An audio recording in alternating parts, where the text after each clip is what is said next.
D'accord.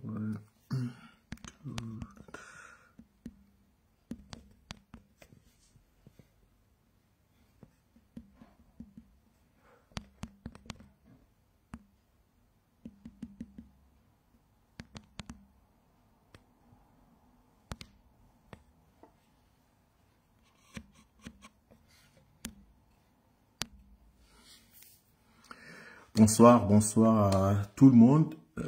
J'espère que vous vous portez bien, même comme ce n'est pas le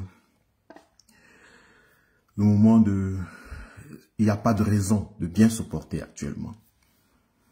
Donc, je vais aller droit au but ce soir, parce que je sais qu'il est déjà tard et que beaucoup dans nos maisons dorment déjà. On ne va pas crier, on ne va pas déranger. Mais nous allons, aujourd'hui, ça fait longtemps que je n'ai pas pris la parole dans les réseaux sociaux parce que j'ai eu besoin de prendre du recul par rapport au rejet de la candidature de l'homme politique dont je considère comme étant celui qui avait un véritable projet. Et je ne dis pas que les autres n'avaient pas de véritable projet. Je vais juste expliquer ici pour dire que je n'arrive pas à me laisser convaincre par les émotions. Je suis quelqu'un qui, avec le temps, avec l'âge, parce que dans la jeunesse, d'habitude, on fait des choses avec les émotions. Mais avec l'âge et l'expérience, surtout en politique, je pense que nous devons faire confiance aux gens qui portent des projets, des gens qui nous approchent, des gens qui nous font la cour, des gens qui nous accompagnent, des gens qui défendent nos causes, des gens qui prennent des risques pour nous. Et je pense que c'est quand même pas plus grand risque, pas plus grande preuve d'amour il y a. Donc, et depuis dans le 5 août dernier, j'ai décidé de me taire. Me taire, pas parce que je voulais donner la place, ou bien je voulais que les choses se passent comme elles doivent se passer, ou bien je sais pas quoi, non, pas parce que j'étais déçu pour ce qui était arrivé. Non, ça n'a rien à voir. C'est parce que je pense qu'on a fait le maximum et on est arrivé à un point où on avait besoin de s'arrêter. Et le peuple camerounais avait besoin de s'arrêter pour voir ce qu'il doit vraiment faire. Bon, mais ce n'est pas le sujet aujourd'hui. Aujourd'hui, je reprends la parole parce que nous sommes dans une situation très, très grave.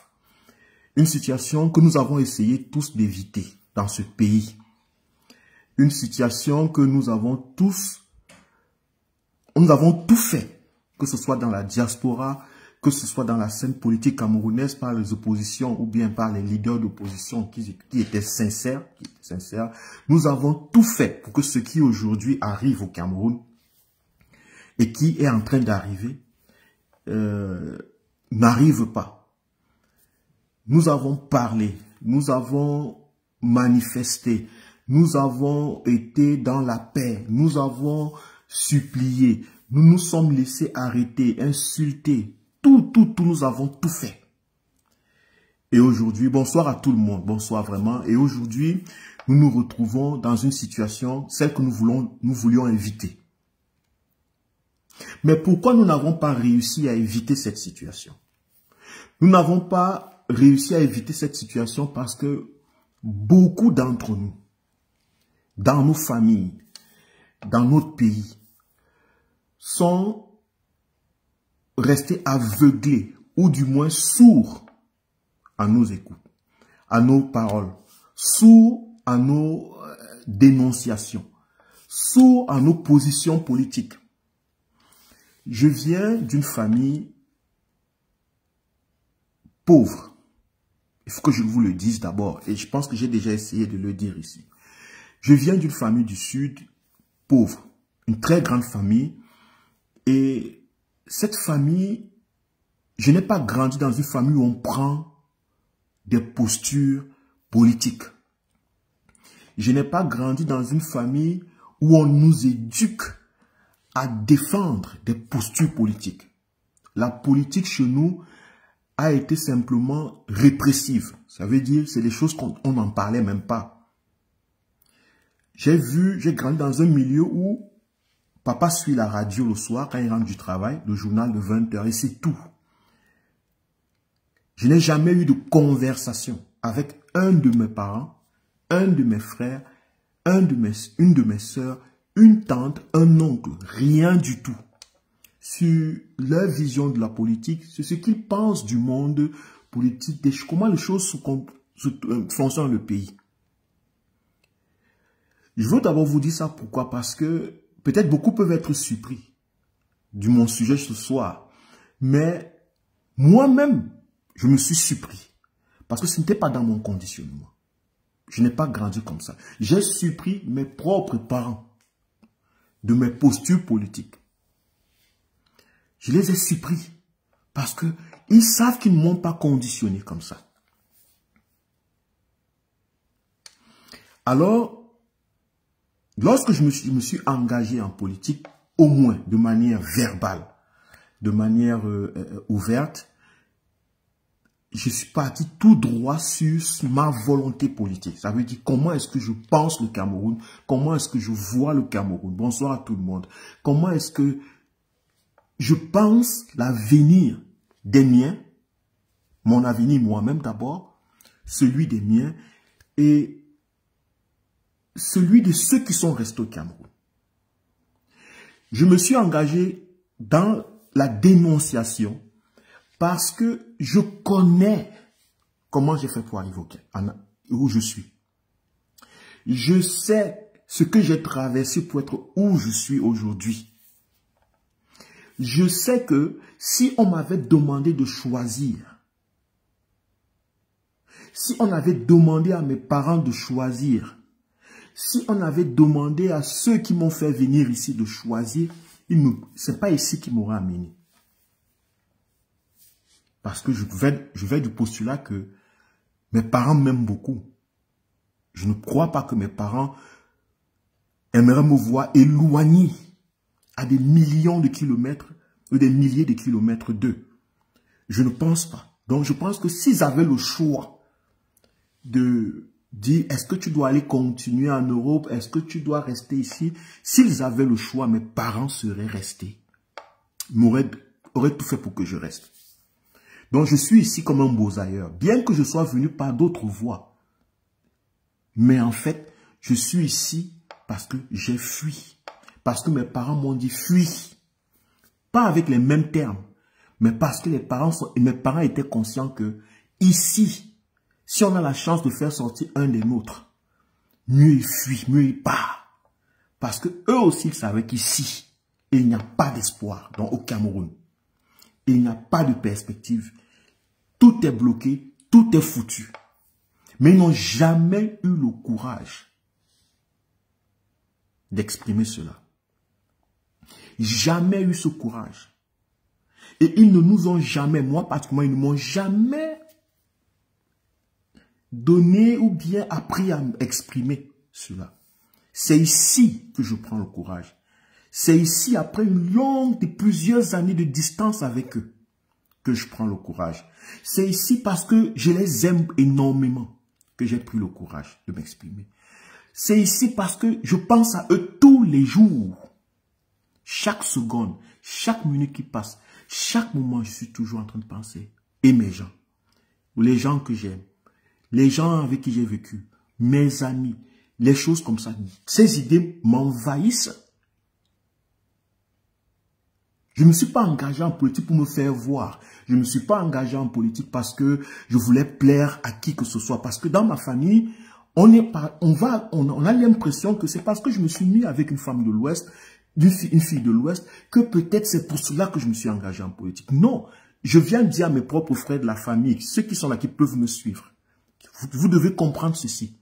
Je ne me suis pas engagé dans cette affaire à prendre ma position. Non, c'est parce que je sais que si vous aviez le choix, ce n'est pas ici que je serais. Parce que vous m'aimez. Je me suis engagé parce que je dis que je vous aime. C'est une manière de vous dire, je vous aime. Je ne vous ai pas oublié.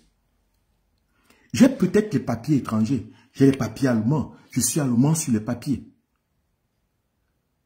Mais au fond de moi, Je suis Camerounais. Au fond de moi, je suis Camerounais. Écoutez, je n'arrive pas à m'intégrer ici. Et je ne vais jamais pouvoir m'intégrer. Ah bah, ça, soyez-en sûrs. Je ne vais jamais pouvoir m'intégrer en Occident. Quand je dis m'intégrer, je veux dire, c'est pas que je ne vais pas travailler en Occident. C'est pas que je ne vais pas pouvoir m'en sortir en Occident. C'est pas de ça que je parle. Je parle de manière culturelle. Je suis Camerounais.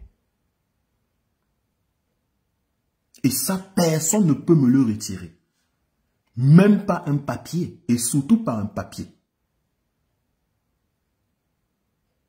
Donc, lorsque je m'engage en politique ou bien je m'engage dans la dénonciation, ce n'est pas sous la pression d'une relation sentimentale.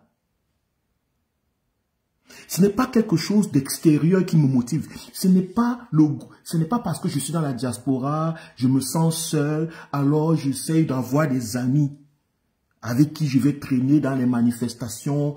Non, ce n'est pas parce que je voulais voyager dans les manifestations, parce qu'il y a des gens peut-être qui s'engagent, ça leur permet de voyager. Non, moi, c'est pas ça. Je suis quelqu'un de casanier même d'habitude, de nature. Je suis pas quelqu'un qui se balade, qui monte, qui descend le monde. Non, c'est pas mon truc. Je me suis engagé en politique parce que je vous aime. Parce que je vous aime. Parce que je pense à Rowan, je pense à Shadé, je pense à Shendi, je pense à où ils pourraient vivre, où ils pourraient venir, à leur sécurité. Je pense à ma maman, je pense à mon papa, je pense à mes petits frères, je pense à tout ça. Je me dis, qu'est-ce qu'on peut faire?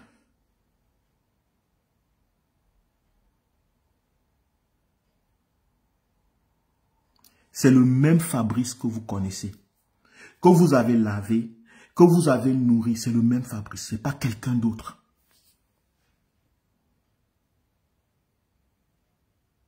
Ce n'est pas parce que vous me voyez dans une voiture, ce n'est pas parce que vous me voyez peut-être dans des murs blancs, derrière des murs blancs, ou je ne sais pas quoi.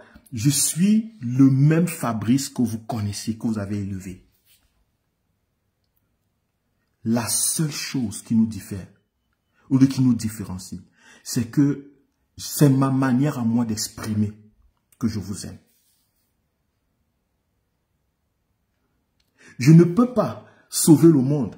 Parce que dans la famille, on me reproche de n'avoir rien fait pour la famille, de ne pas pouvoir faire ceci pour la famille, de ne pas faire cela. Ces reproches, je les ai eus. Je les ai entendus. Mais même si j'étais milliardaire en termes d'argent, je ne pouvais pas résoudre les rêves ou les problèmes de tout le monde. On veut te donner l'impression que si tu avais donné de l'argent aux gens, si tu avais résolu les problèmes des gens, les gens auraient adhéré à ta vision politique. Non.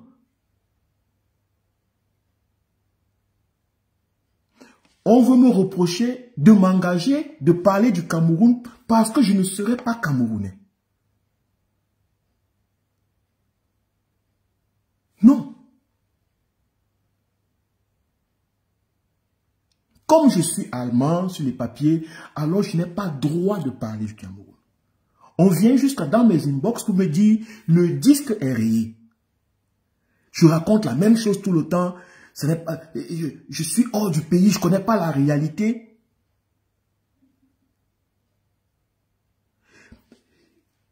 Le problème que nous avons, nous les enfants du Sud, nous les peuples du Sud Cameroun, c'est en train de se faire voir actuellement. Remarquez ceci.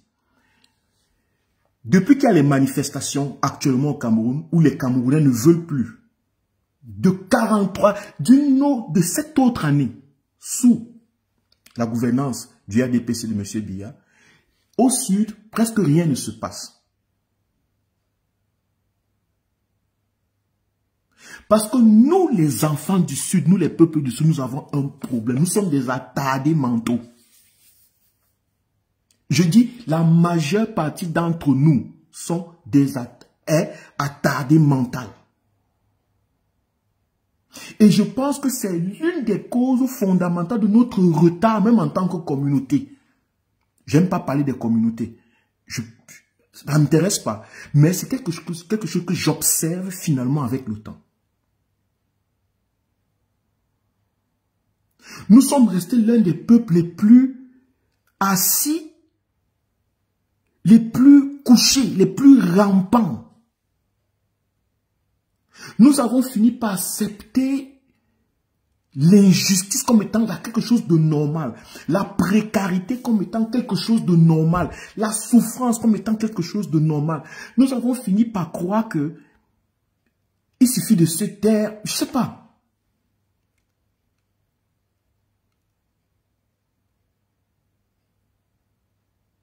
Nous sommes les plus croyants, les plus pieux, mais aussi les plus précaires.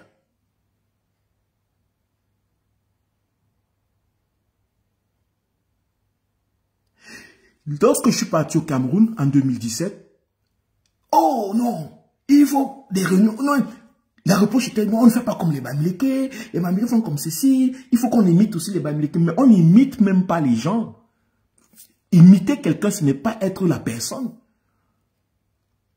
Pour pouvoir faire comme eux, si même il fallait nous comparer à eux, pour pouvoir faire comme eux, c'est un état d'esprit.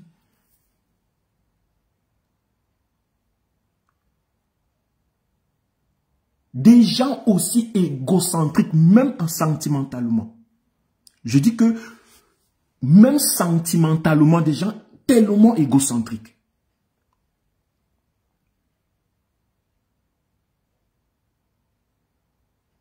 C'est cet égocentrisme, cet esprit d'individualisme qui est notre problème. Chacun veut sa petite part. Chacun veut sa petite part. Chacun veut sa petite part. Vous allez voir, tu vas voir, on t'écrit, envoie-moi ma part. Quand tu vas faire tel paquet, fais ma part. Chacun veut sa petite part. Chacun vient te voir derrière pour avoir sa petite part.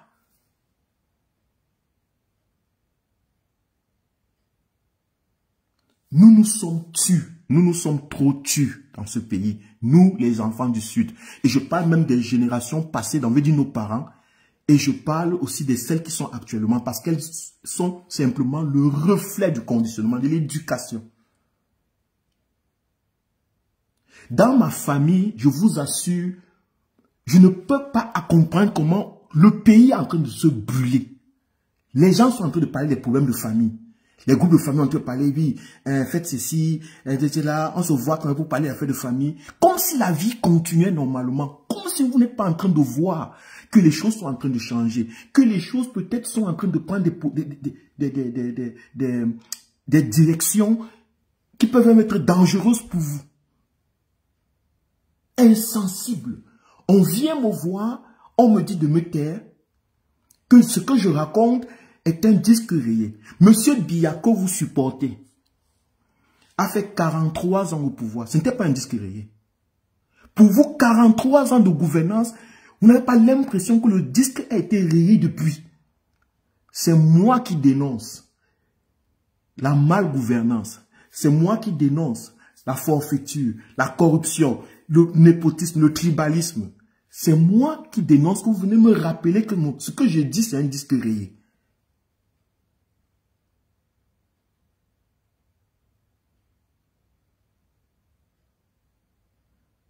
Pour vous, 43 ans au Sud Cameroun, Monsieur Biya, président du Cameroun, enfant du Sud, 43 ans, vous ne trouvez pas que le disque était rayé depuis. C'est celui qui dénonce dans la famille. C'est celui qui vient dire ça, ce n'est pas correct. C'est celui qui vient dire non, on ne peut pas continuer comme ça. Ça ne nous apporte rien. On ne peut rien faire avec.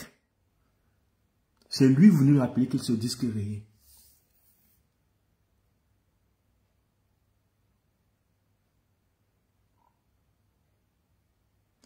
Dans nos familles, dans ma famille, tout le monde est du RDPC. Tout le monde se tait. Les gens n'ont pas de conversation politique. Les gens ne disent aucun...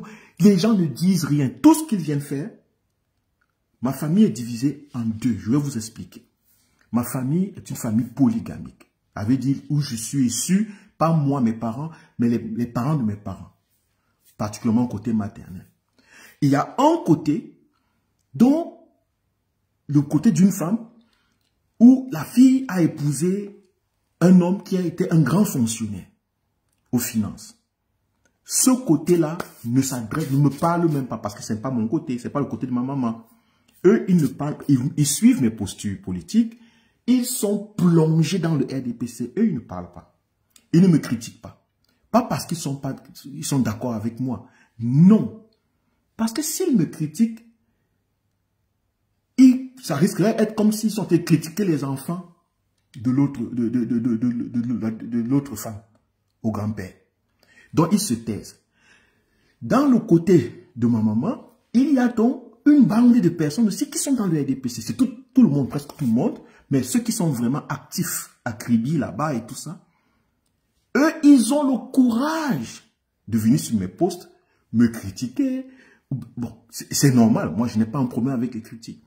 Ils ont le courage de venir me dire des choses sur mes posts, sinon dans les inbox. Ils veulent m'humilier, ils veulent m'insulter, ils veulent démontrer que je ne suis rien. Ils ont tendance à vouloir toujours démontrer que je ne suis rien. Pourtant, moi, je n'ai jamais donné l'impression d'être quelque chose. Et ça n'a jamais été mon intention de montrer à mes gens que j'étais quelque chose.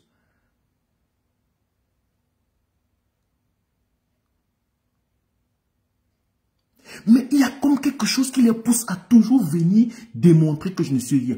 Ils oublient la réalité dans laquelle ils vivent. Quelqu'un vient me dire que je vis dans la dictature hitlérienne.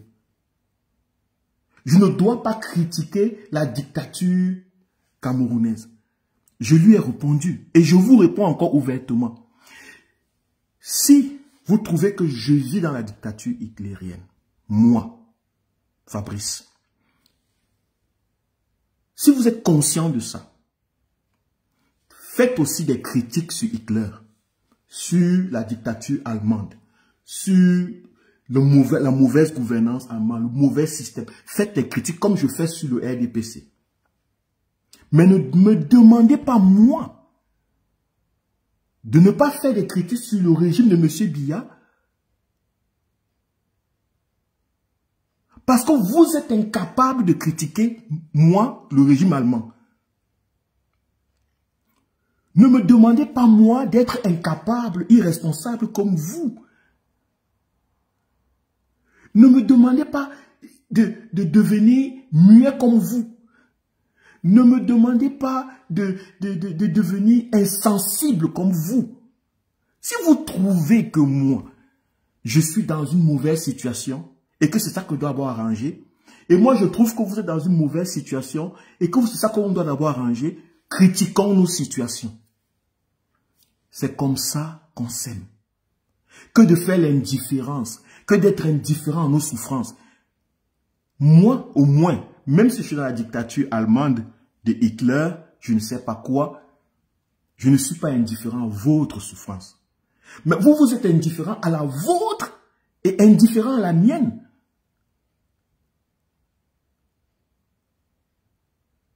Vous prétendez m'aimer, mais en fait, vous êtes méchant. Et le problème, c'est que vous ne savez pas que vous êtes méchant. Vous ne savez pas. C'est même pas que vous asseyez, mais vous pensez, vous dites que je suis un méchant contre Fabrice, je suis un méchant contre Fabrice. Non. Vous êtes méchant parce que vous êtes ignorant de ce qui se passe. Vous êtes déconnecté de votre réalité. Quelqu'un me dit que ce que je vois dans les réseaux, c'est différent de ce qui est sur le terrain. Au 21e siècle, on veut me faire comprendre que les brûlures, les marches, les manifestations, les tirs sur les Camerounais, je suis en train de voir ça à travers une serrure et ce n'est pas la véritable réalité. Bon, disons même que je ne suis pas dans la réalité, que je suis en Allemagne, je ne connais pas, je regarde le pays à travers une serrure. Ce que je vois là, est-ce que tu vois aussi ça? Toi mon frère, toi ma soeur, toi mon oncle, toi mon cousin. Est-ce que ce que je vois, qui est en train de se passer au Cameroun, est-ce que tu vois aussi ça? Quel est ton point de vue à propos de ça? Pas moi. C'est comme ça qu'on fuit la réalité. On se détourne de nos réalités. On pense qu'on peut venir se cacher en cherchant à vouloir humilier quelqu'un d'autre. On pense qu'on va fuir nos misères, nos précarités, nos souffrances. Il ne s'agit pas de moi. Ce que je vois à travers la serrure, puisque je ne suis pas là-bas dans la réalité. Tu es dans la réalité là. Est-ce que ce que je vois là, tu vois aussi ça là-bas? Parce que si je vois ça dans une serrure, loin, c'est quand même un petit aspect de ce qui se passe là-bas. Est-ce que cette souffrance, cette guerre, ces tirs, ces manifestations, ces brûlures du pays, ce désarroi dans lequel le Cameroun se trouve aujourd'hui, est-ce que ça, vous voyez ça? Pourquoi vous vous taisez? Pourquoi vous fermez la bouche? Et dans ma famille, il y a les intellectuels. Il y a des gens qui sont des enseignants. Des gens qui sont des professeurs. Des gens qui ont des diplômes. Je vous assure, il ne manque pas des gens qui peuvent avoir la jugeote. Mais les enfants du Sud, les enfants de ma famille, mes oncles, mes frères, sont, je vais vous dire la vérité, presque émasculés. Émasculés. Non, si c'est pour faire l'amour et produire les enfants, non, ils sont masculins. C'est des vrais hommes, c'est des gorilles, c'est des vrais hommes. Mais s'il s'agit de la vie, la qualité de vie, la compréhension, l'analyse, l'expression, la liberté d'expression, nous sommes l'un des peuples les plus asservis du Cameroun. Voilà pourquoi c'est chez nous qu'il n'y a rien, rien ne se passe chez nous. Même lorsque les gens disent qu'ils veulent chasser le régime, même chez nous là-bas, il y a toujours de la retenue.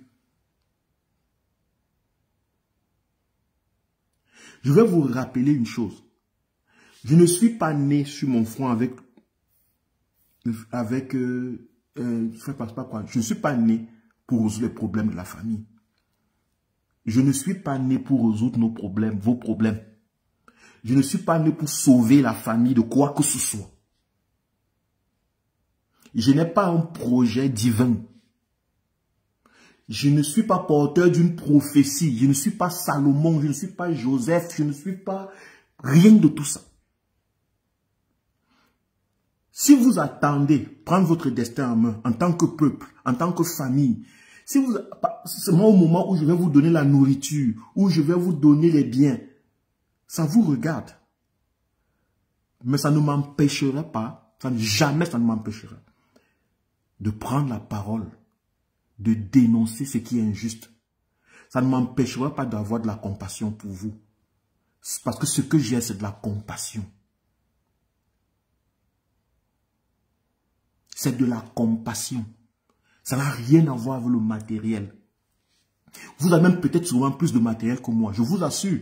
Il y a même beaucoup d'entre eux qui ont même plus d'argent que moi. Moi qui vis ici, là, dans mon trou. Dans ma dictature hitlérienne, il y a des gens même là-bas au pays qui ont plus d'argent. Mais ça ne m'empêchera pas de vous dire la vérité. Pas du tout. Je reste votre fils, mais tout de même votre fils qui va vous dire que nous sommes en train de perdre le temps. Nous sommes en train de nous éloigner de la réalité. Nous sommes en train de nous sommes en train d'être écartés carrément. On nous empêche à prendre des positions, des postures. On veut nous dicter un régime, un système, parce que nous sommes du Sud. On veut nous obliger à accepter ce que papa supporte, accepter ce que tonton supporte, ce que tata supporte, parce qu'il est aux finances, parce qu'il est là-bas, parce qu'il est ici. On veut nous pousser à continuer à vivre une vie de mendicité, une vie sans dignité. Et nous sommes en train d'accepter ça. Et sans qui? C'est toujours ses oncles, ses tantes, je ne sais pas qui sont dans les RDPC,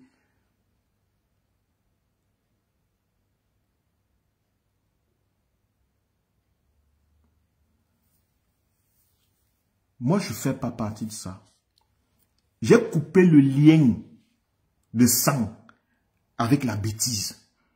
Écoutez, peut-être je ne vais même plus jamais rentrer au Cameroun.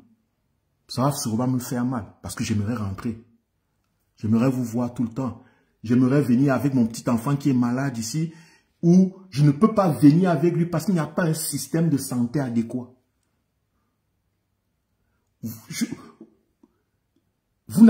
Beaucoup d'entre vous n'ont jamais pris leur téléphone à appeler pour demander que c'est comment avec l'enfant.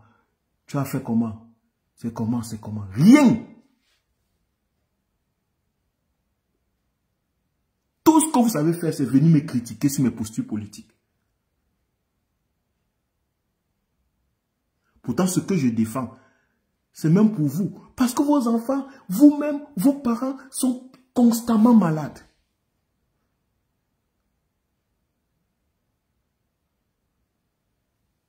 Ma maman était ici 3 mois,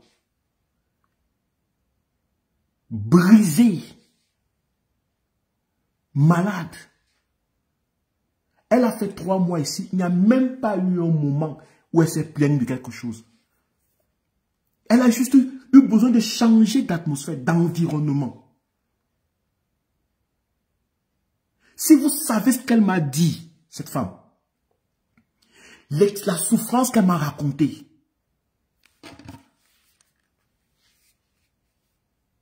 vous n'allez pas croire.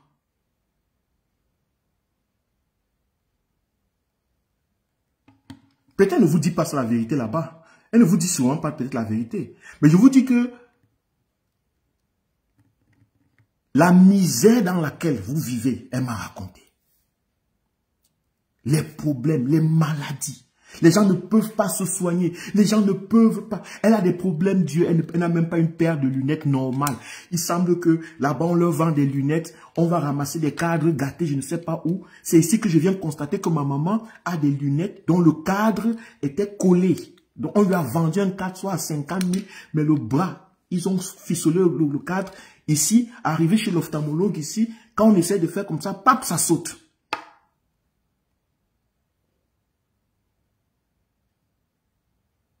Le cadre, les verres du cadre ne passent pas dans le cadre. C'est collé et ça quitte. Les verres tombent de partout. Et c'est ça que vous voulez qu'on continue à accepter. C'est un système pareil, un milieu pareil que vous voulez qu'on continue à accepter. Non, il ne faut pas jeter. Oh, il faut arrêter ça. Et si c'est là, tu n'es pas Camerounais. On va faire ceci. De toute façon, on va rien te demander. De quoi pas que on veut rien, on veut te demander quelque chose. Non, vous voulez demander. Vous voulez demander. C'est juste que vous ne savez pas comment demander.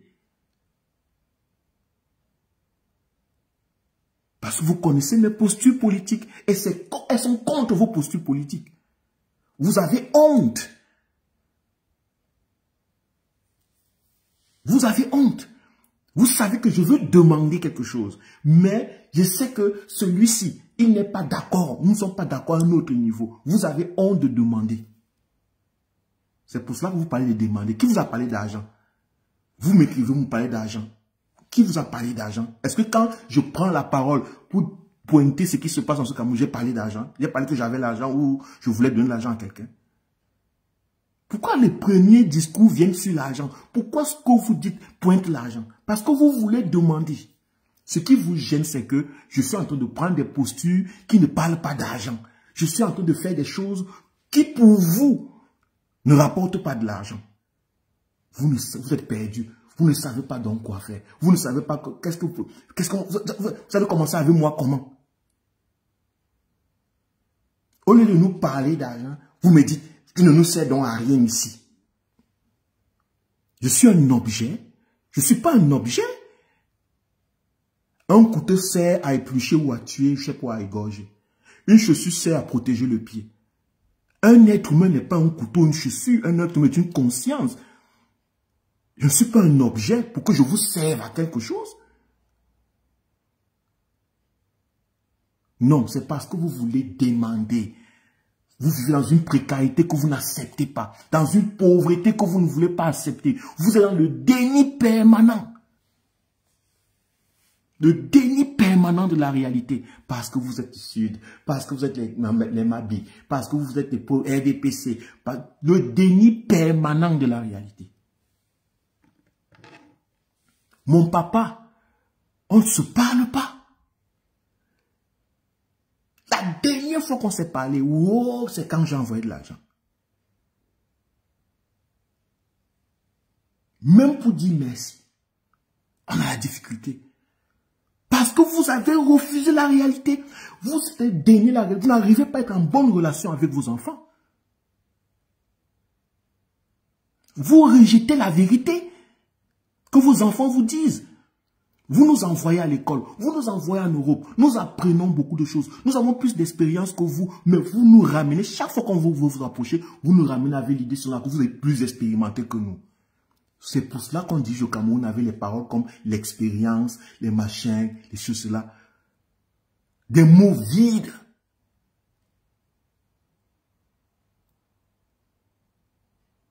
Mais il y a toujours l'amour dans nos cœurs. Moi particulièrement, je ne vous en veux pas, je vous comprends. Mais je fais cet appel en live parce que j'en ai marre de tout dans les inbox. Nous sommes dans une période très critique de notre pays. Nous devons prendre la parole. En tant que fils du Sud, en tant que Camerounais, en tant qu'homme. On ne peut pas entrer de traverser et vous venez pleurer dans mes téléphones. Oh, ici c'est quand il y a la guerre, on ne sait pas, partout est fermé. Vous pleurez. Que nous on doit faire quoi? Je vous ai averti pendant plusieurs années que ça allait arriver. Non, je ne fais pas la politique. Nous, on ne fait pas la politique. On n'est pas dans ça. On n'est pas dans les groupes de famille. On ne fait pas la politique. La famille, on ne fait pas la politique. Voilà ça qui vous est arrivé. Quand vous fassiez la politique ou non, voilà ça qui se passe. Voilà ça qui se passe. Voilà ça qui est en train de se passer. Et c'est vous qui subissez ça. Tellement vous avez peur, parce que ça vous surprend, ça vous choque, ça vous trouve là. Et vous ne savez pas, vous n'étiez pas préparé. Vous avez vécu dans le déni pendant plusieurs années. Dans le déni de la réalité, de la souffrance permanente, de la précarité, de la malgouvernance. Vous vous êtes accroché sur les épaules de ceux de vos frères qui étaient un peu des ministres, des directeurs ou bien qui avaient des postes. Des lèches-culs. Des lèches-culs. Toute une famille de lèches-culs. Des gens qui n'ont pas le courage de avoir une posture politique. Pour avoir mon argent, on m'écrit. Je suis le représentant du MSC ici à Kribi. Quel MSC qui est à Kribi? Quel MSC à Kribi? Quand on est représentant de MSC quelque part dans ce Cameroun, on s'ignore.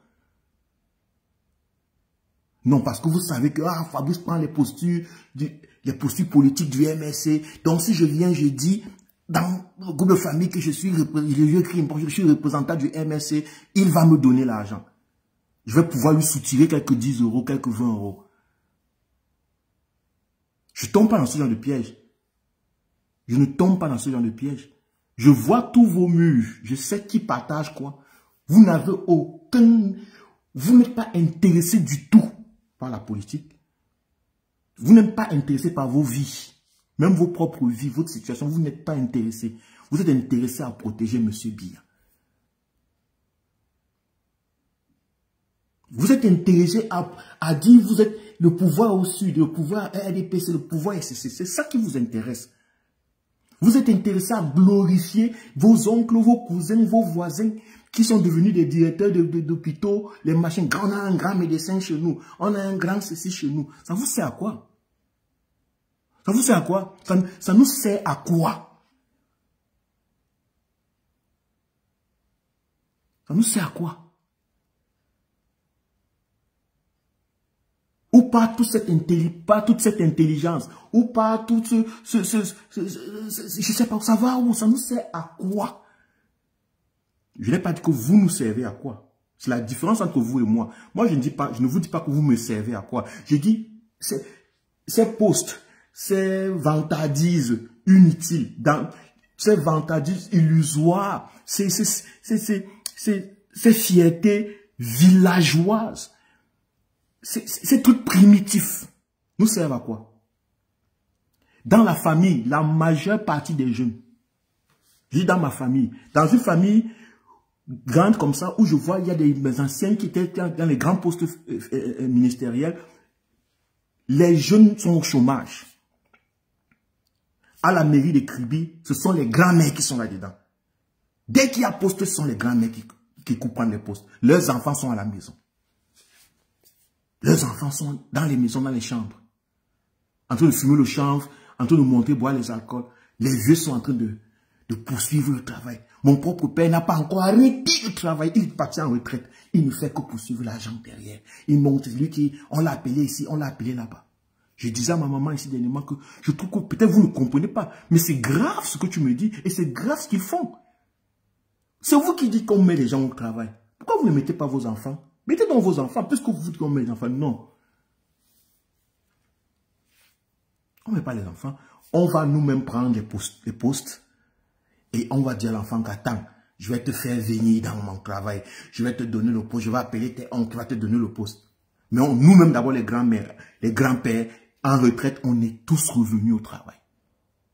Ce qui est une preuve que nous avons raté nos vies. Mais tellement nous nions la vérité. Vous avez raté. Vous avez raté. Si un homme à 70 ans, une femme à 70 ans est en train de poursuivre les petits 5 000 francs dans les petits bureaux, tout ça, c'est que tu as raté, man. Au lieu d'accepter que, gars, vraiment, mes enfants, nous on a essayé, on ne connaissait pas, vous êtes allés à l'école, vous êtes allés au bout du monde, vous avez vu plus que nous, avec humilité, montrez-nous la voie. Peut-être c'est vous qui connaissez mieux. Non, il n'y a pas cette humilité. Ce que vous faites, c'est que dès que vous voyez un de vos enfants qui s'exprime un peu, dès que vous voyez un de vos enfants qui est un peu plus à l'aise que vous, dès que vous voyez un de vos enfants qui essaie un peu de faire ce que vous lui avez interdit de faire toute sa vie, de s'exprimer, vous avez l'impression qu'un monde vient de se briser, que votre étoile vient d'éclater, que quelque chose, votre monde vient de s'écrouler. Oh, c'est grave. C'est lui que vous combattez. C'est lui que vous voulez humilier. C'est lui que vous voulez démontrer qu'il n'est rien. C'est à lui que vous voulez montrer qu'il n'a pas fait ceci. Il n'a pas acheté ceci. Oh, c'est toi, tu n'as pas donné ceci. Tu n'as pas... Dès que vous voyez quelqu'un qui veut un peu faire briller, ou bien qui essaie un peu d'utiliser sa tête. Pourquoi vous êtes fâché? Pourquoi ça vous gêne si j'utilise ma tête? C'est parce que vous m'avez éduqué à ne pas utiliser ma tête. Vous n'avez jamais voulu que j'utilise ma tête. Oui, et quand je parle de la tête, je ne parle pas de l'école. Vous avez payé mon école. Mais vous saviez que l'école ne nous sert à rien. Ce n'est pas parce qu'on est parti à l'école qu'on utilise forcément sa tête. C'est pour ça que l'école est facile à payer aux gens. C'est difficile de payer l'intelligence aux gens, d'accepter la critique. C'est très difficile d'accepter la critique. Venant de son fils, venant de son oncle, de son neveu, de son cousin, c'est très très difficile. C'est facile de payer l'école aux gens. Parce qu'on sait que l'école ne nous apporte rien. Nos parents étaient à l'école. Le pays est pourri. Pas parce que l'école en elle-même est une mauvaise chose. C'est parce que si l'école là n'est pas accompagnée d'usage de l'intelligence, ça ne sert à rien. Et c'est ce que nos parents ont fait. L'école que nos parents ont fait ne sert à rien. Dans ma famille, chaque jour, je vois les photos. Tel est devenu docteur. Tel a pris les diplômes. On fait du matin au soir les diplômes des gens. Posez-vous la question, mes cousins, mes frères, mes soeurs. Depuis que vous avez ces diplômes dans ce Cameroun, ça vous sert à quoi à pas faire les photos? S'il n'y avait pas l'Internet, s'il n'y avait pas les smartphones, vous serez inconnu, méconnu, ignoré. Vos diplômes vous servent juste à faire les photos et ça, l'importance, c'est juste que ça fait des photos. Vous pouvez monter ça sur Facebook, sur TikTok, sur Instagram. C'est ça. C'est ça la réussite. C'est ce genre de Cameroun que vous voulez Un Cameroun où la seule fierté que vous avez, c'est d'avoir un diplôme, vous avez fait une photo, avec laquelle vous avez fait une photo, avec lequel vous avez fait une photo. Et après, on mange quoi? On boit quoi?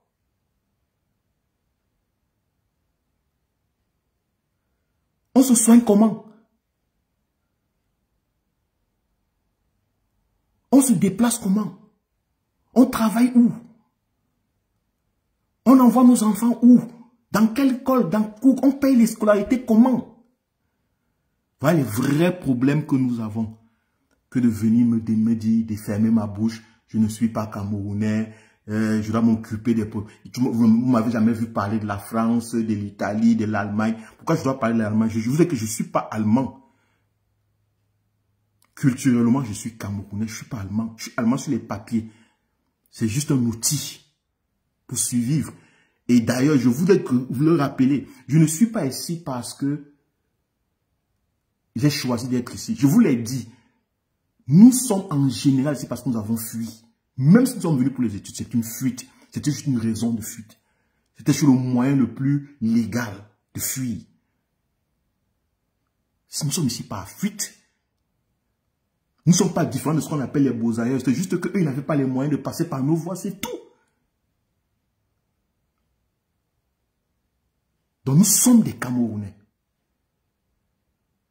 Et même si je n'étais pas Camerounais,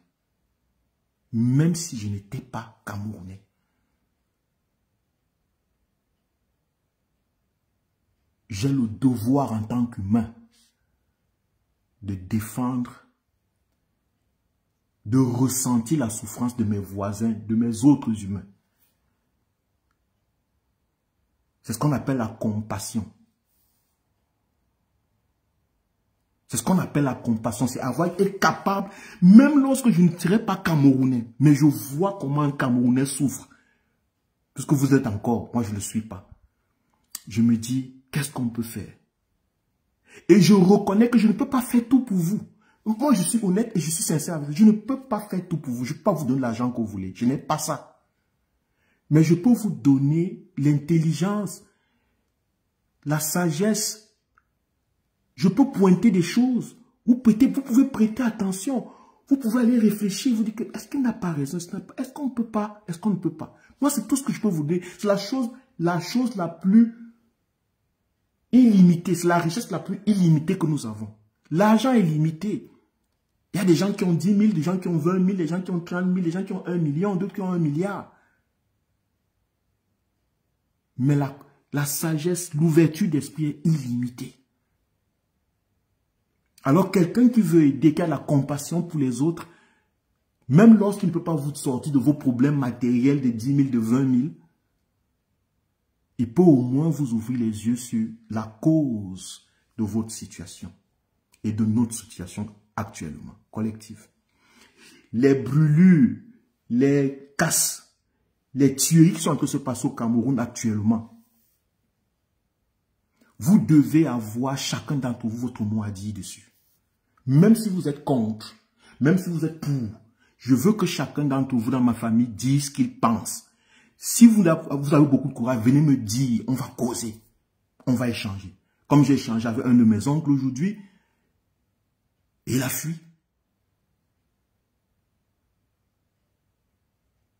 Il pensait venir je sais pas quoi, me faire des philosophies, comme il est professeur. Il a fui. Si vous ne pouvez pas parler avec moi, parlez entre vous. Commencez à projeter. Comment est-ce que nous, on voit le Cameroun ici? Le Cameroun est en train de se brûler ici. Comment nous, on peut s'en sortir dedans? Qu'est-ce qu'on peut faire pour que ça ne se répète plus? Comment on peut se protéger? Non, vous êtes assis à Crédit, vous êtes assis à Ebolova, vous êtes assis à Saint-Méniman, à Comdeux. Comme là-bas, rien ne se passe. Vous avez l'impression que le monde va bien. Puisque vous ne voyez pas ce qui se passe au nord, vous ne voyez pas ce qui se passe au sud, vous apprenez ça aussi dans les réseaux sociaux comme nous. Mais comme ça ne vous touche pas, puisque Yaoundé respire, tant que Yaoundé respire, tant que Paul Biya est président, vous vous sentez en sécurité. C'est pour ça que vous dormez. Un moment m'a envoyé un message tout à l'heure. Je vais vous faire suivre ce message. Ça, c'est à Yaoundé. Elle vit à Yaoundé. Je pense que le temps n'est plus là pour faire des micmacs. Je vais vous envoyer le message. Elle n'aura rien contre ça. Parce que nous avons en parlé quand nous étions ici. Et je lui disais, ce que je vous dis là, c'est comme ça que je vais parler ici. Et je ne mâchais pas mes mots, je ne tournais pas de long en large.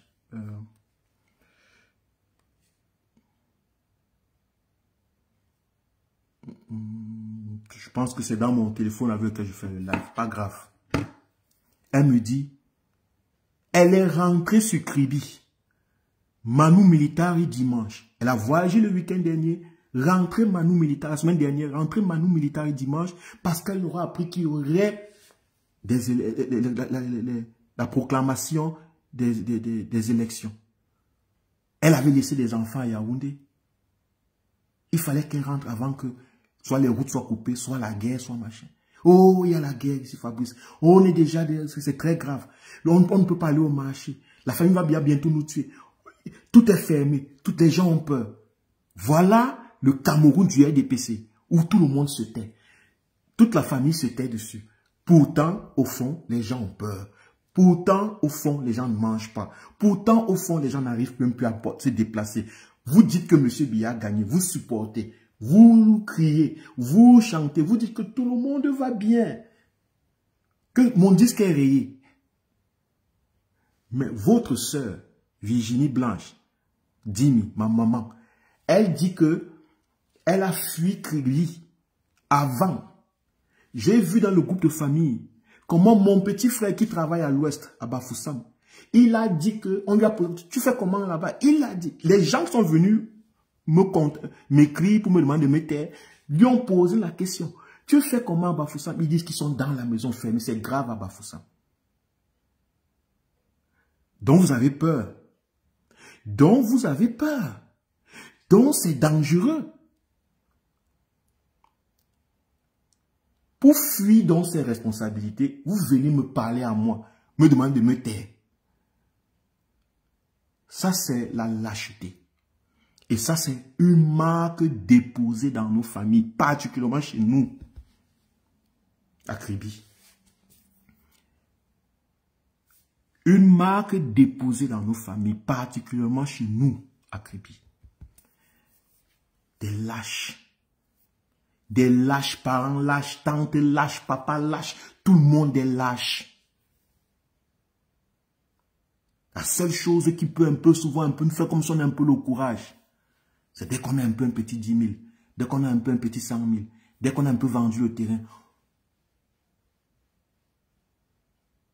Après, on revient derrière. Oh, il y a déjà trop les étrangers ici. Ils nous volent les terrains. C'est parce que vous êtes lâches, ils ne vous volent pas les terrains. Vous vendez parce que vous êtes misérable. Un homme qui a faim va vendre.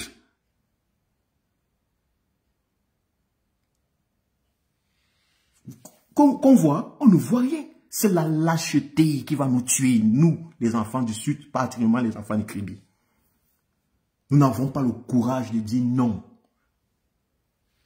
Non à ce qui n'est pas juste. On va mourir dans cette lâcheté. Si on continue comme ça, ce n'est pas une prophétie. Et même si c'est une prophétie, la prophétie ne veut pas dire que ça va se réaliser. La prophétie veut juste dire que si on ne fait pas attention, elle se réalise. Nous sommes lâches.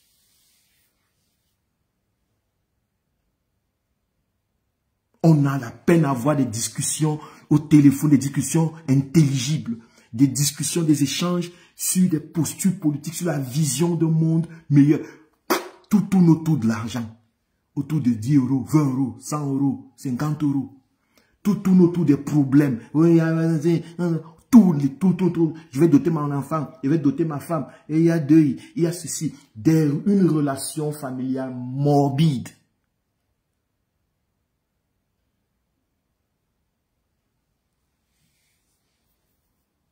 Paul Biya au pouvoir. Nos parents sont le RDPC. Mais nous vivons, nos échanges sont morbides. Ah, on t'appelle, tu ne réponds pas. On te quoi? Des écrits, bonsoir mon fils. Bonsoir mon fils, à 2 h du matin. Vous ne dormez pas? Vous ne dormez pas? Pourquoi vous ne dormez pas? Vous devez plutôt faire face à la réalité comme je n'arrive pas à dormir parce que j'ai les soucis. Les soucis de manger, de me soigner, de boire, d'envoyer mes enfants à l'école. On refuse ça. On refuse. On refuse. On joue les boss, on joue les grands. Dans nos familles, je veux vous dire, dans ma famille paternelle et maternelle, c'est le m'as-tu vu.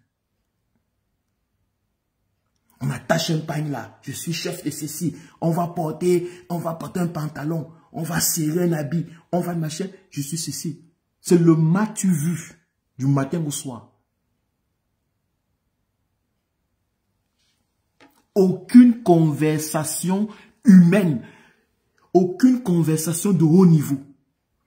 Si quelqu'un veut te parler, c'est soit il veut t'humilier, l'intention c'est de te montrer que tu n'es rien, parce que tellement les gens sont misérables que pour pouvoir échanger avec toi, ils doivent te rabaisser d'abord. Ils doivent d'abord te rabaisser. Ils doivent d'abord te montrer que tu n'es rien.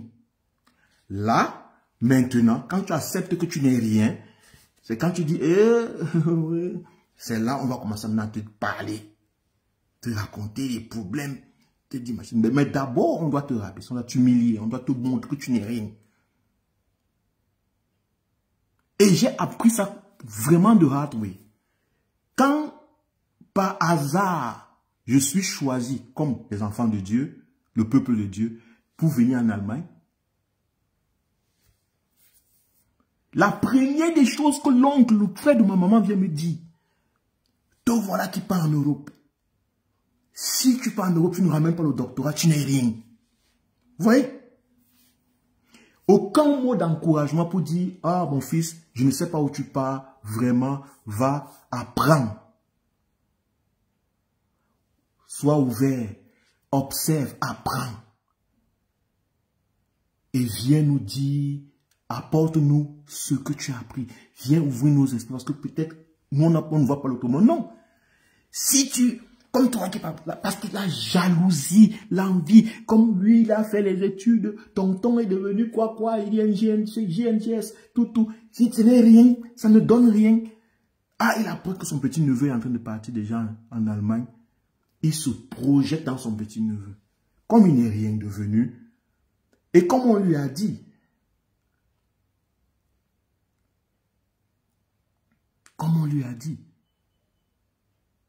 exactement, il vient me dire. Et voici Joël Dimi qui est, je pense, un enfant de la famille. Mais pourquoi tu viens parler de la famille sur Facebook? C'est irrespectueux ça. Je n'ai pas prononcé le nom de quelqu'un, ça qui veut dire que même lorsque je parlerai et que la personne se reconnaîtrait, les gens ici ne sauront pas à qui je m'adresse. De qui je parle. Ok? Donc, ce n'est pas une question de respect. Et c'est ça qui nous a tués dans ce pays. Ces vérités qu'on doit aller toujours dire derrière les murs.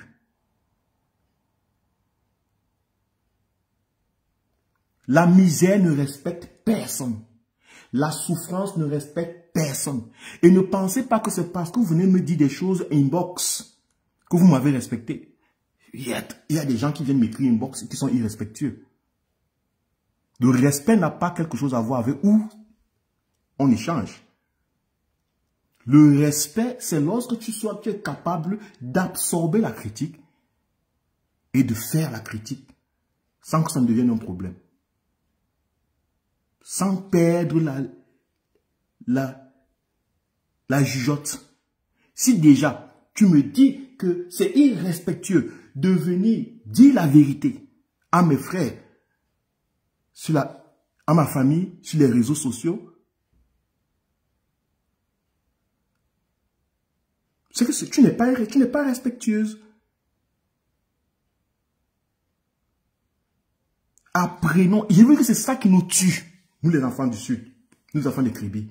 C'est que chez nous, ce n'est pas la vérité qui nous intéresse. C'est le respect. Et c'est quoi le respect chez nous? Le respect chez nous, c'est la crainte des aînés. La crainte des vieux, des personnes âgées, des oncles, des tantes. Comme des démons, comme s'ils étaient des démons. On vit avec des gens, mais on les craint. On se tait. Si on veut même leur parler, il faudrait faire les tout nus. Quand eux, ils veulent vous humilier, ils n'ont pas besoin des tout nus. Ils viennent sur vos postes. Quand ils veulent se moquer de vous, c'est sur vos postes.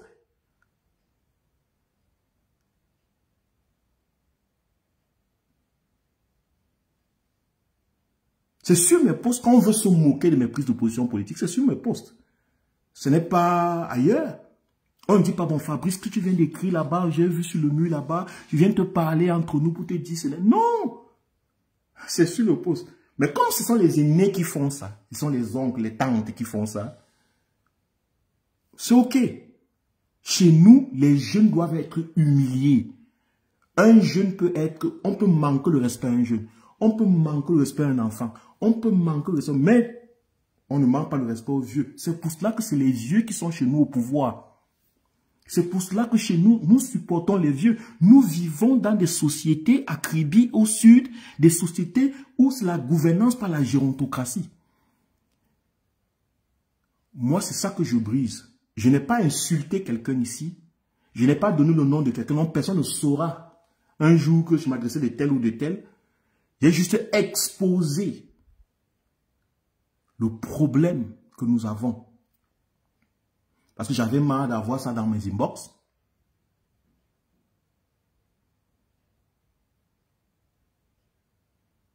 Vous me manquez le respect dans mes inbox. C'est toujours manquer le respect. C'est toujours me manquer le respect. Ce n'est pas parce que je suis votre enfant. Ce n'est pas parce que je suis votre enfant. Vous devez me parler n'importe moi. J'ai 46 ans quand même. Hein? Comme vous. Ce n'est pas parce que je suis votre enfant que vous voulez me parler n'importe comment.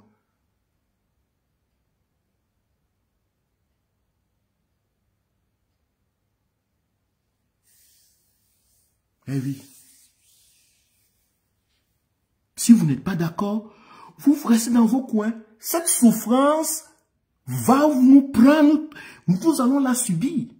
Moi, je ne peux rien faire contre ce qui est en train de se passer au Cameroun, à Yaoundé actuellement. Même si on vous envoie tout l'argent du monde, maintenant, le marché n'est même pas ouvert. Vous ne pouvez même pas manger. C'est même plus une question d'argent. Nous sommes dans le caca. Nous sommes dans le caca que nous avons entretenu par notre reni, notre déni de la réalité. Oui. Je voulais dire ça à ma famille, je voulais dire ça à mes cousins, à mes frères, à mes soeurs, à mes tantes, à tous qui me connaissent dans la famille. Si nous souffrons, si nous avons peur actuellement de ce qui est en train de se passer, si ce qui est en train de se passer est grave, c'est parce que nous avons renié la réalité, la vérité. C'est la vérité qui libère. Et la vérité, c'est la suivante. Pour terminer ce point. Chère famille, chers frères, chères sœurs, chers parents.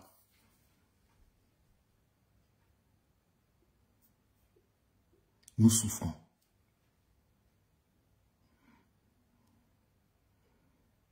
Sous la gouvernance de M. Biya, du RDPC, nos parents ont peut-être cru bien faire.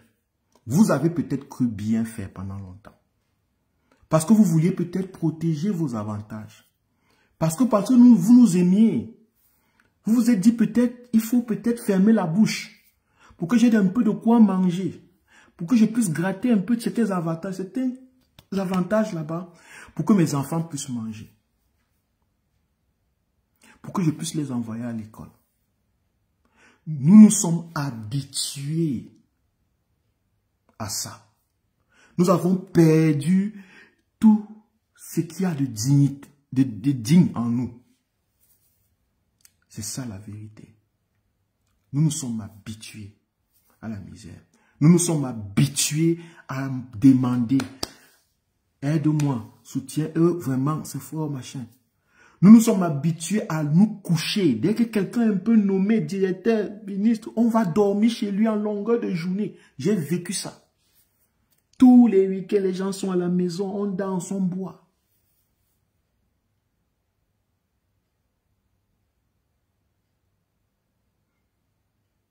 Pendant ce temps, une grande majorité de nos enfants, de vos enfants,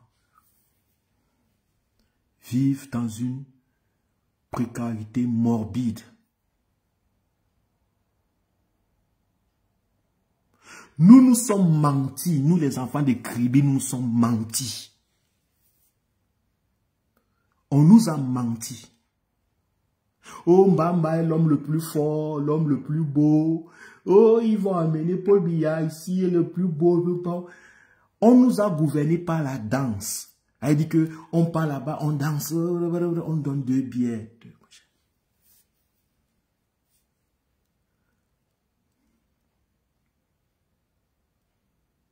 Dès qu'on a un membre de la famille qui est un peu, on va l'étrangler. On va faire toutes les manigances pour lui retirer tout ce qu'il a.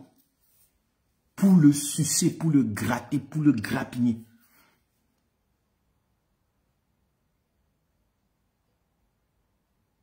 Voilà ce que nous sommes devenus. Regardez Kribi. Regardez nos villages. Je suis parti en 2017 au village. On dit tel a construit une grosse maison. Tel a déjà vendu le terrain. Tel a fait ceci. Regardez. Vous arrivez, c'est des taudis, c'est des endroits presque pas vivables.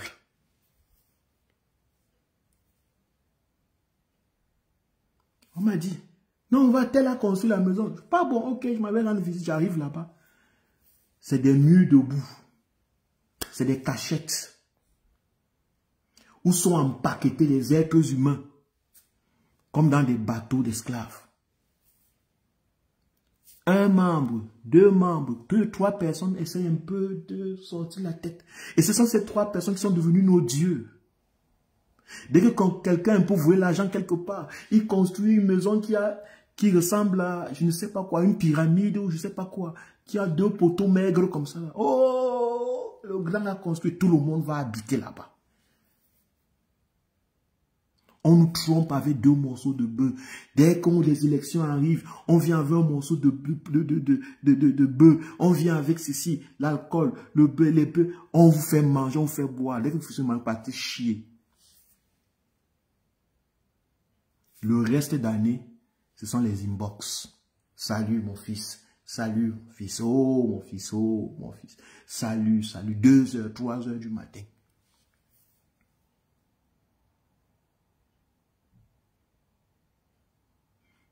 C'est ça la vérité.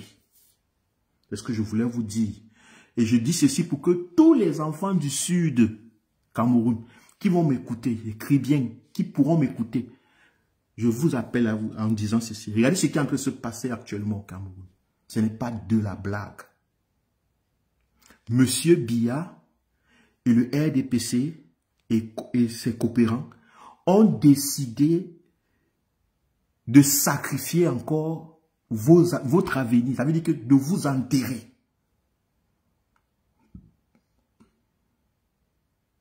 Au nom de la stabilité et de la paix. Pourtant, vous savez que nous n'avons pas la paix. La paix, ce n'est pas le fait de ne pas avoir les armes qui crépitent. La paix, c'est la capacité de dormir sans souci. La paix, c'est la capacité d'avoir de l'espoir, de pouvoir se projeter, d'utiliser son intelligence, son imagination, ce don que la nature nous a donné. C'est de là que vient la paix. La paix, c'est la capacité de créer un monde meilleur. C'est d'être dans l'action de la création permanente de quelque chose de beau, de bien et d'esthétique. La paix, ce n'est pas le fait qu'il n'y ait pas les armes qui crépitent. Et je sais que vous n'êtes pas en paix. Même si rien ne se passe à Kribi, même si rien ne se passe à Sanrim actuellement, même si il Yaoundé respire. Je sais que vous n'êtes pas en paix puisque vous écrivez votre manque de paix tout le temps. Je lis ça tous les jours dans les groupes de famille. Le manque de paix.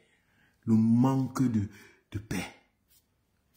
Le trouble, la guerre. Vous êtes en guerre permanente avec vous-même. Parce que nous avons refusé de faire face à la vérité. Nous ne pouvons plus continuer à supporter la gouvernance du RDPC, du régime de M. Biya et de ses acolytes. Nous ne pouvons pas continuer. À moins que nous nous haïssons au point où nous sommes suicidaires. Je m'adresse à mes frères de la famille. Vous êtes intelligents. N'ayez pas peur que si M. Biya tombe, si le régime de M. Biya tombe, ça s'écroule, votre monde va s'écrouler. Non, moi j'ai confiance que les miens sont intelligents. Et que leur intelligence a juste besoin d'une atmosphère adéquate pour pouvoir éclore. N'ayez pas peur de perdre vos petits postes. D'abord, les postes que vous avez ne vous servent pas. Ça ne vous sert pas. Pas la hauteur de ce que vous valez. Nous valons plus que ce que nous avons là maintenant. Les petits 100 000, les petits marchés que vous faites là, les petits, ça nous... C'est la chose, c'est le... Moi je peux dire, c'est la moindre des choses que vous pouvez avoir. Je sais qui vous êtes. Je sais quelle capacité vous avez. Mes frères, mes sœurs, mes mamans, mes papas. Je vous fais appel ouvertement dans les réseaux sociaux. Prenons une autre trajectoire politique. Choisissons consciemment de dire non. C'est bon. Arrêtons de faire les hypocrites. J'ai conversé une fois ici en France avec deux membres du comité central qui m'ont dit ouvertement que le Cameroun, comité central de l'RDPC, qui m'ont dit que le Cameroun, si on peut bombarder et on recommence. J'ai dit du RDPC, je ne vais pas citer le nom ici.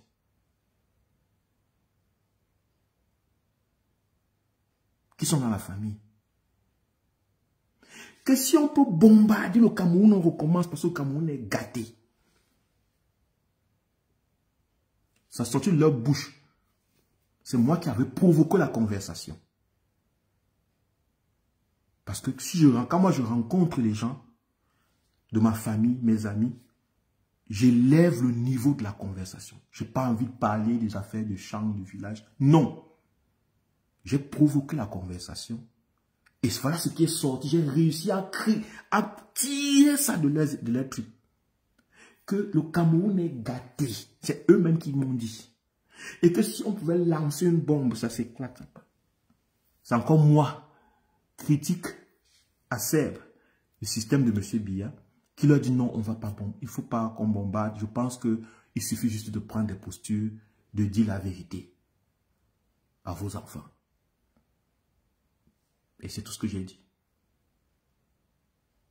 Donc, ce que je suis en train de dire là maintenant, je ne suis pas en train d'exposer les gens, je ne suis pas en train d'insulter quelqu'un. Je nous appelle à la vérité. S'il vous plaît, mes petits frères, mes petites sœurs, mes cousins, mes tantes, mes oncles, mes parents, l'heure est arrivée de tourner la page du RDPC au pouvoir. L'heure est arrivée de s'imaginer un autre Cameroun. L'heure est arrivée de faire preuve d'amour, de nous aimer sincèrement. L'heure est arrivée de faire usage de la compassion parce que j'ai grandi dans une famille religieuse. Je vous dis, si vous avez me suivi longtemps, vous allez comprendre, je suis une très grande critique de la religion parce que j'ai vécu ça. Et voici l'une des raisons pourquoi je suis une très grande critique de la religion. Parce que j'ai grandi dans des familles religieuses. Mais quand je vois leur façon de penser, de faire, de vivre, je sens un manque de toutes les vertus religieuses. Les gars vivent l'enfer, se comportent comme des démons.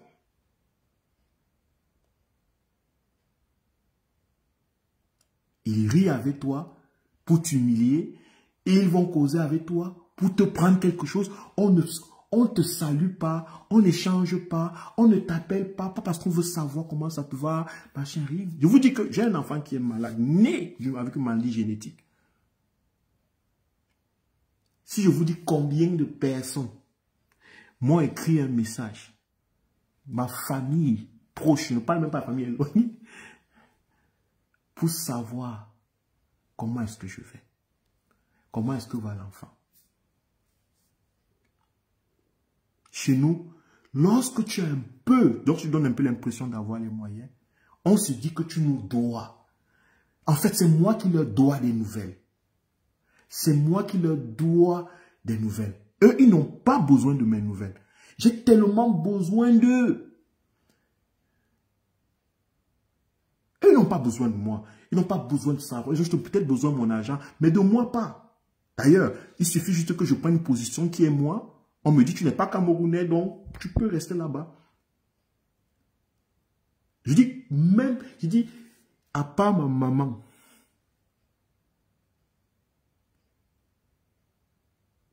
les autres qui ont essayé de parler de cette situation, c'est ceux qui ont été quand je causais à ma maman. Pourtant, sur les réseaux sociaux, j'ai présenté cet enfant, j'ai expliqué le problème de cet enfant. Ça veut dire que ces gens-là ont vu dans les réseaux sociaux aussi.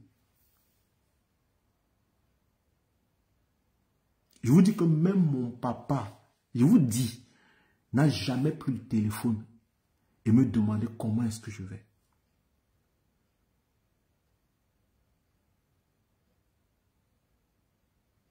Ce n'est pas pour l'humilier ou quoi que ce soit. Mais je dis ça pour que, si ça même ça leur choque, s'ils en prennent ça, qu'ils comprennent jusqu'où le mal est profond chez moi. Mais que tout de même au-delà de ça, je pense toujours à vous.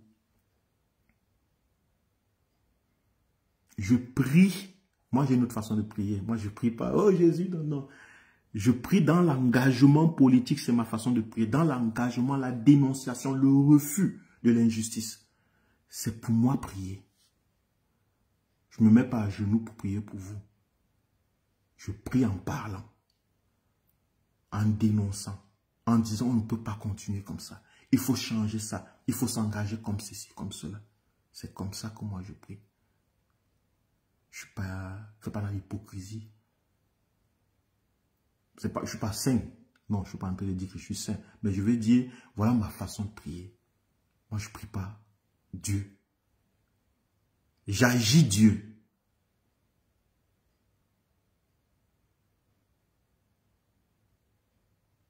Moi, j'agis Dieu.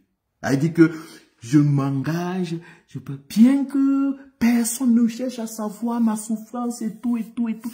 Personne ne cherche à savoir comment ça me va. Peu importe. Moi, je cherche à savoir comment vous allez.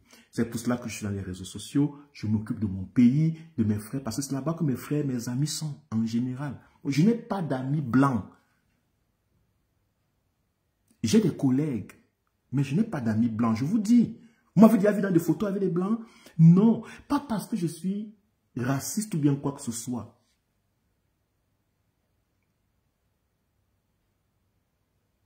C'est que je ne sais pas faire semblant.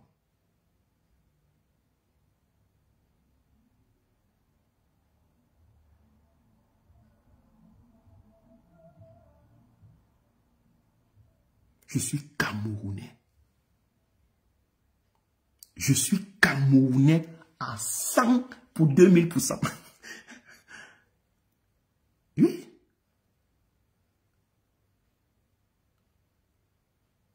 J'aime la nourriture du Cameroun. J'aime converser avec les Camerounais. J'aime notre façon de parler. J'aime notre façon de rire. J'aime notre façon de s'amuser. J'aime nos blagues. J'aime tout de nous. Et quand je vois qu'on est en train de détruire qui nous sommes, quand je vois que des décisions politiques sont en train de détruire cette beauté, je suis touché, je suis affecté. Alors j'agis, je prie en agissant. Il dit que j'agis, dans mon action, dans ma dénonciation de ce qui va mal, je suis en prière. Peut-être c'est la raison pourquoi ma vie est peut-être meilleure. que pour beaucoup d'entre vous.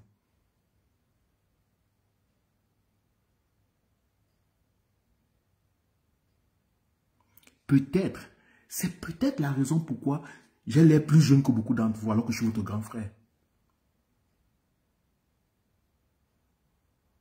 Vous allez peut-être vous dire, non, c'est parce que tu es en beigne. Non, il y a des gens qui sont en beigne ici qui sont foutus.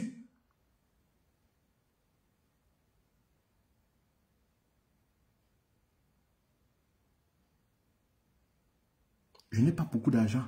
Non. Mais c'est parce que j'agis en prière. Ça veut dire que je dénonce.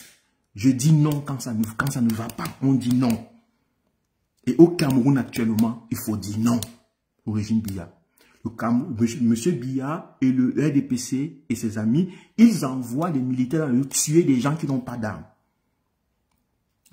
Nous ne devons pas le cautionner ça, qu'on soit du RDPC ou non. Nous devons dire non. Que de dire, ça, vous envoyez les enfants détruits dans les rues. Tu es là-bas en Europe, tu parles de la rue, tu partages des vidéos de la rue.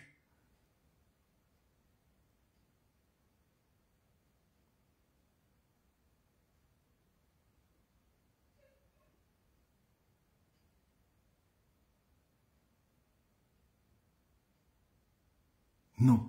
Nous devons plutôt dire, est-ce que c'est normal ce qui se passe?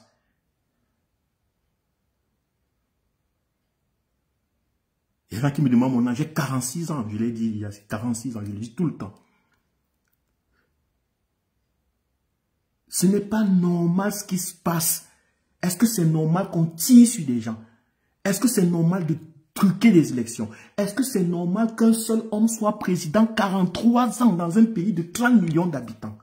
Comme si il est le seul intelligent du monde, du Cameroun. Est-ce que c'est normal? Est-ce que c'est normal? C'est pas normal. Il faut qu'on soit capable de dire non. C'est ce que je voulais dire aujourd'hui. Ouvertement à tout le monde. Je ne voulais pas dire ça à chacun dans le groupe de famille ou bien dans les inbox. Je voulais que ça fasse le tour du monde. J'ai fait ça sciemment. Ça va énerver peut-être des personnes qui vont apprendre que j'ai raconté, j'ai parlé de la famille sur le groupe, sur l'internet. Je m'en fous. Énervement. Nous avons été tellement énervés pendant 43 ans que nous sommes habitués à Paul Biya. Je ne vois pas pourquoi un nouvel énervement que vous aurez, je ne serai pas un nouvel énervement contre ma personne. Donc, je ne me soucie pas de vos énervements. En général, lorsqu'on est énervé, c'est qu'il y a une vérité dans ce qu'on a dit. Je ne me soucie pas de vos énervements. Je me soucie de votre capacité de vous engager en tant que fils du Cameroun, auprès des millions d'autres fils du Cameroun.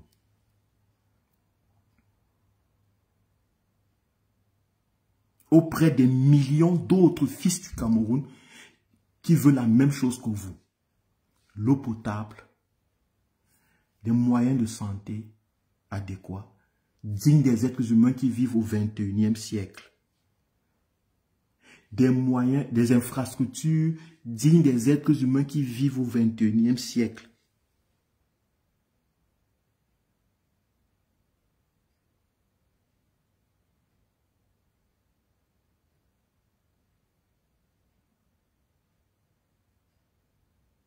Regardez les lits où vos enfants dorment. Vos petits-fils.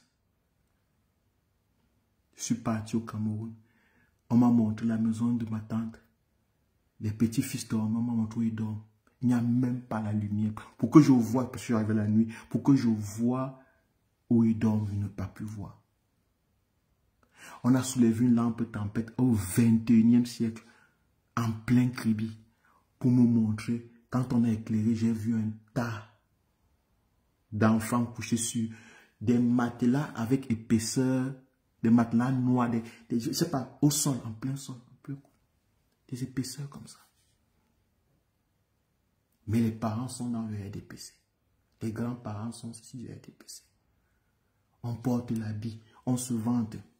On vend 2 petits terrains, on se vante. On reste à la fonction publique à plus de l'âge de la retraite. On s'en félicite. On ne voit pas que non, on est en train de prendre la place d'un jeune, d'un enfant, d'un de nos enfants. Voilà la réalité de nos familles et de ma famille. L'illusion du parti au pouvoir, l'illusion du fils du village au pouvoir, l'illusion des étangs au pouvoir, l'illusion, le rêve. C'est trop. Est-ce que je voulais dire? Est-ce que je voulais dire ce soir? Je ne vais même plus parler de l'autre thème, sinon ça sera beaucoup, trop d'informations et trop de bavardage pour nous tous. Je nous appelle donc, chers frères et sœurs, chers parents, si vous n'avez rien à me dire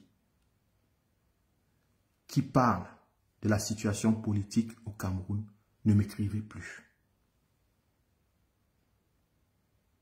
Si vous êtes incapable de me dire votre posture politique, comment vous voyez le monde, le Cameroun, la vision que vous avez pour le Cameroun, pour vos enfants, qu'est-ce qu'on peut améliorer, qu'est-ce qu'on peut changer? Je ne parle pas dans vos vies particulières, ne me dites pas ce que vous voulez que je change chez vous.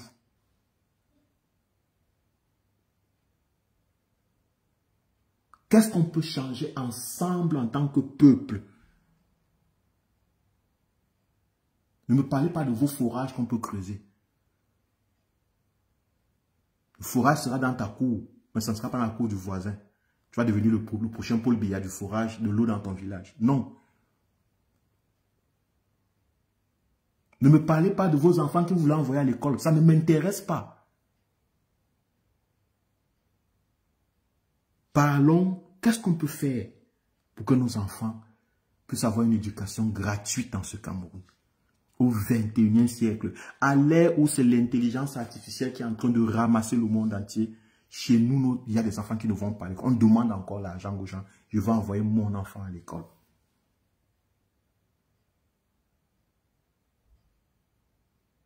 Est-ce que vous voyez le retard dans lequel nous sommes?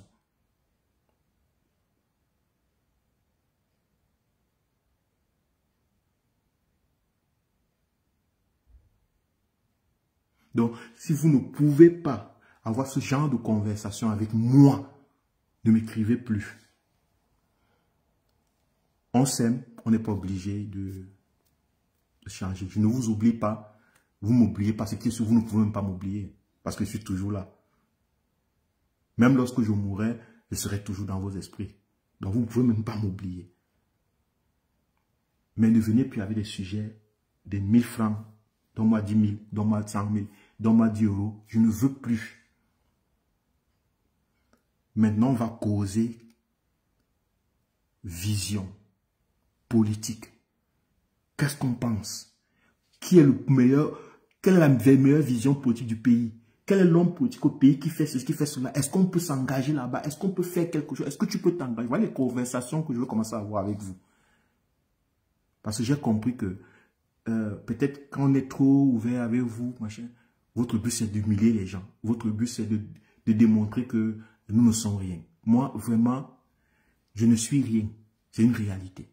Ma soeur Rosine connaît même la formule, hein, Rosine? Mais, les conversations de bas niveau, là, je ne veux plus ça. Tel a fait ceci, tel oncle fait ceci, tel a dit ceci. Moi, vous remarquez que même dans les groupes de famille, vous n'allez pas me voir dedans. Je ne réagis pas, presque pas. À moins que ce soit quelque chose ou peut-être un souvenir de quelque chose ou peut-être par l'anniversaire. Mais vous n'allez pas me voir, il y a des conversations, il y a échanger. Et chaque fois que j'ai voulu échanger, vous remarquez que ça a toujours été dans des sujets précis, dans des postures précises politiques. Parce que c'est la politique dans un pays qui donne la plateforme aux familles.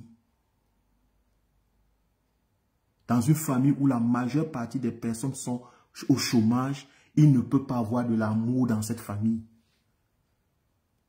Voilà pourquoi dans nos familles, il y a toujours la division, les problèmes. En fait, nos familles, nos groupes de familles, c'est on ne sait même pas relater sans faire les problèmes. Nous ne savons même plus s'échanger sans créer un problème. Tellement il y a des problèmes. Que la seule chose qui nous unit, c'est les problèmes. Oh, tel vient de mourir. Là que tu vois tout le monde venir montrer qu'il est amoureux. organisons-nous pour aller dans tel deuil. Tout le monde vient. Tout ce qui est malheureux, nous sommes faux. Nous sommes comme aimantés autour de tout ce qui est malheureux. Dans un pays où dans une famille où la majeure partie des personnes n'ont pas de quoi manger, un habitat décent, un emploi décent, dans ce genre de famille, il n'y a pas d'amour. C'est de l'hypocrisie.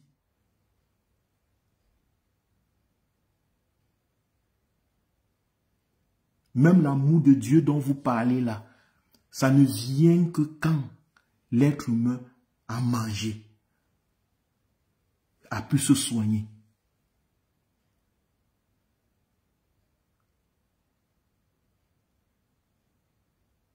L'amour de Dieu que vous parlez, l'amour fraternel, l'amour de la famille, c'est des histoires. Et ça se voit dans les groupes de famille, ça se voit dans vos échanges dans le groupe de famille. Des histoires. Je viens de parler ça ici parce que vous ne pouvez pas m'accepter, par exemple, dans le groupe de famille. Vous n'avez pas le courage. Vous n'avez pas le courage de mener ce genre de conversation. Parce que pour vous, ça sera le manque de respect. Ça sera l'insulte.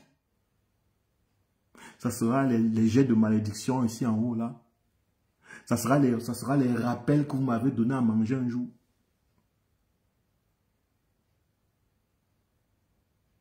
Eh bien oui, nous devons dénoncer, que chacun dénonce ses problèmes à sa famille. Parce que je vous dis, ce qui tient le régime de M. Biya au pouvoir, c'est la famille nucléaire au Cameroun. Elle dit que les familles nucléaires sont comme des cellules.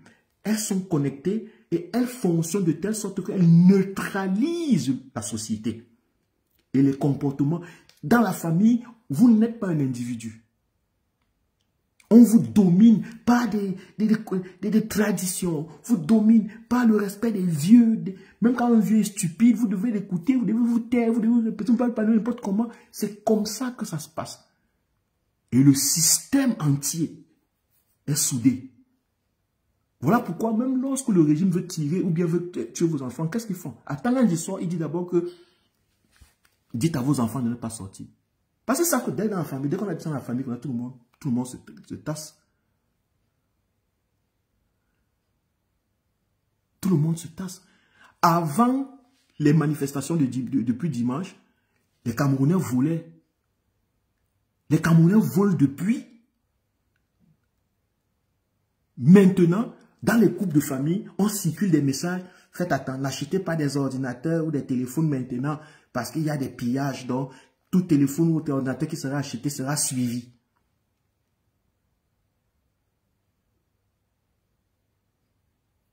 On vous donne l'impression qu'on est en train de vouloir vous sauver, on vous aime avec des messages inutiles. Alors que pendant 7 ans, tout ce qui est au Cameroun est volé. Tout ce qu'on vous vend à 50 000, à 20 000, les gens ont les téléphones à 20 000. C'est tout volé.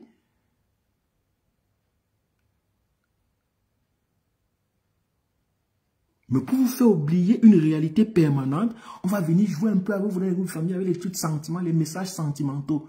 N'achetez pas ceci sentimental. Ne partez pas dans tel quartier. Voici la liste des quartiers où il ne faut pas partir. Tout pour nous garder tous recroquevillés dans le contrôle. Qui a l'argent pour acheter le téléphone? À l'heure-ci, qui a l'argent au Cameroun pour acheter les laptops volés? Pourquoi en faire? Le pays est en train de brûler, les gens vont acheter les laptops volés. Les gens vont chercher à acheter le riz et aller mettre ça derrière la maison. Les gens n'ont même pas l'argent là. Parce que quand le pays est en état d'urgence, quand le pays est en état de guerre, les gens retirent tout l'argent. Les banques bloquent l'argent. Parce qu'on ne sait pas ce qui va arriver.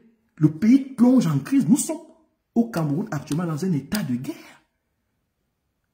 Le gouvernement, le régime de M. Biya contre le peuple camerounais. C'est la peur, c'est le froid partout.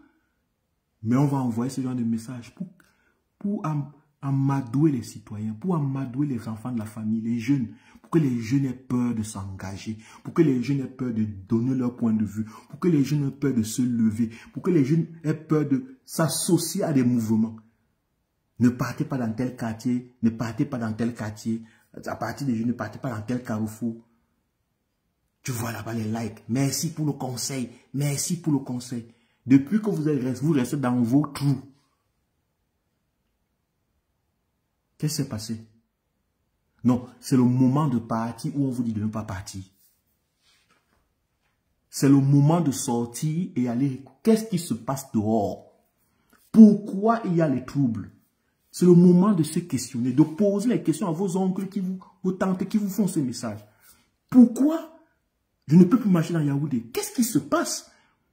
Pourquoi il y a la guerre? Pourquoi on tire? Pourquoi ça se passe? Vous posez les questions pour comprendre votre environnement, pour comprendre votre monde. Puis de dire merci pour les conseils. Les conseils des gens qui ont raté leur vie. Vous allez rater? Quelqu'un qui a raté sa vie ne peut pas vous conseiller. Il ne sait pas ce que réussir une vie, ça veut dire. Et nos parents ont raté leur vie. C'est une vérité. Ce n'est pas une insulte, c'est une vérité. Et c'est pour ça que nous sommes là où nous sommes aujourd'hui.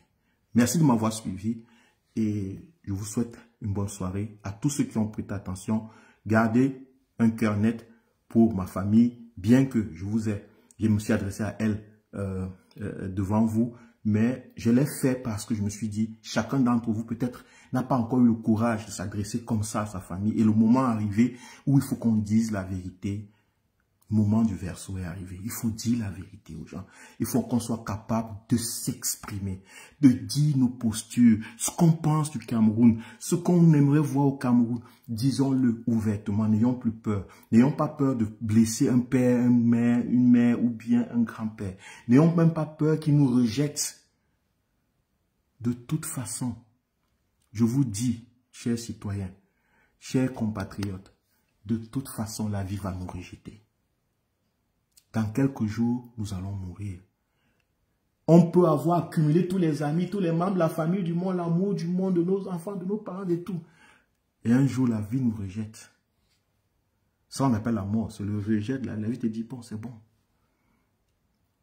Donc, il y a plus grand rejet que simplement le rejet de ton père, de ta mère, ne parle plus avec toi, tu n'es pas mon enfant, j'ai déchiré ton acte de naissance. Tout ça, c'est superficiel. Surtout lorsque tu sais que tu es là et que ton devoir, moi c'est comme ça que je me dis toujours, je veux quitter le monde en laissant le monde meilleur, ou du moins en ayant la conscience tranquille que j'ai essayé de laisser le monde meilleur que je l'ai trouvé. Je ne veux pas venir simplement ici remplir les toilettes avec les caca. Non, je veux quitter ici avec l'espoir et la sensation d'avoir eu raison de vivre.